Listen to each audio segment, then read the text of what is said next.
Welcome to part 2 of this 4-part series. Today we're going to do outreach to the customers that we've profiled last time. Right, so we're going to still work from Sales Navigator. And this step now is probably what makes most people scared or intimidated. And there's tons of tools out there how to do it. And we're not going to use any of those, right? You're not going to pay money for it. Just initially do it manual, right? So it's not going to cost you that much more time. Our goal is to have like between 10 and 20 conversations. You don't need any tools for that.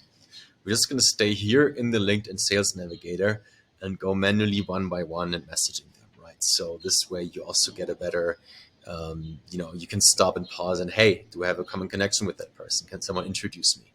Or like, who is that person? How else should you describe her profile, right? So it's forcing you to do a bit of the thinking work and being very considerate with what you're asking for, right? So let's take Sandy here. We want to send her a message or connect with her, right? So the connection request is the most powerful tool to reach out to people. I still get like a 20 to 30% conversion rate on it. The important thing is the personal message that you have in there. I'm going to show you my favorite kind of personal message, but you can find other templates online on what your personal message should be. The important thing is our ask is not to sell them something or to, hey, look at my great idea. We want to get insights from them. We want to hear about their needs and their pain points. And I'm going to go more in depth in part 3 how we do that. For now, suffice to say the ask is, hey, do you want to do an interview with me, right? I'm just going to say hi. I'm just going to put my ask up front because otherwise I think that's sneaky, right? So this way the person knows what I'm up to. I don't want to sell her anything. Just tell her in one sentence, I am the founder of X, your company, and have a short description of what you're doing or building, right? We're building a unique job training program for talented graduates in this example. And then tell her, hey, I'd love to better understand your challenges. I typically call them leaders or thought leaders because that's kind of flattering.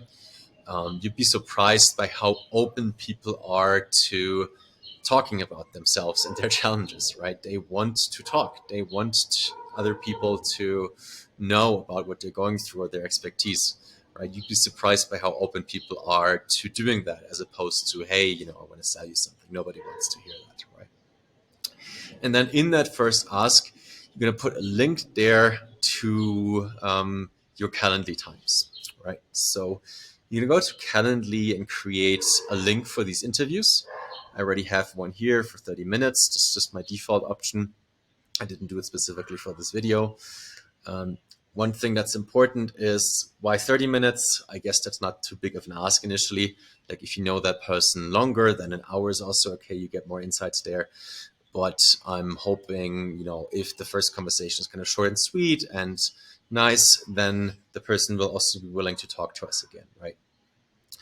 One thing that I specifically like doing is give a bit more information about the meeting here, right? So tell the person up front a bit what to expect.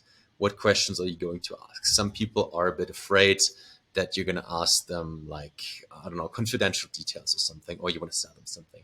So just tell them there again, hey, these are the main questions I'm going to ask. This is kind of the purpose of this interview. This is what you can expect, right?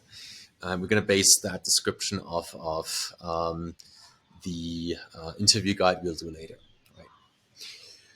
And that's pretty much it. Then send the invitation and do that for every person down in the list. There's much more you can do when it comes to outreach. You could also use tools to collect or scrape people's emails. I would initially just not do that. In some countries you run into data privacy issues. There's things to be aware of there, and also the tooling costs money. So for now, just send people LinkedIn contact requests. And again, you'd be surprised how many people are actually willing to do that. But let me know your feedback in the comments. How many people did actually respond to your outreach? I'm very curious to hear numbers from you. Cheers. and see you next time.